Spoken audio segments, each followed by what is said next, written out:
Probably the favorite thing that I watched while I was in prison was the episode of Mythbusters that tested all the myths about escaping from prison.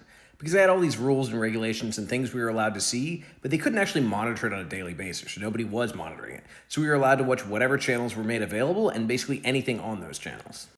And this question was asking if we were allowed to watch other people's stories. Well, if somebody was on a true crime show and that show was on one of the channels we got, we all were able to see it. And what would usually happen is somebody would yell out of the cell and be like, yo, turn on channel 8, yo, turn on channel 13. Everybody would go run and turn it on to see what was going on, and often it would be somebody that we knew in the prison, whose backstory we usually didn't know.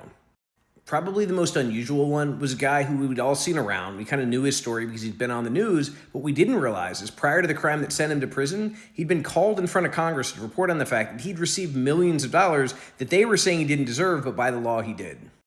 And I guess it was just hard for any of us to imagine because we couldn't imagine ourselves in front of Congress, so we couldn't imagine any of the people around us had actually been called in front of the U.S. Congress and asked to testify about anything.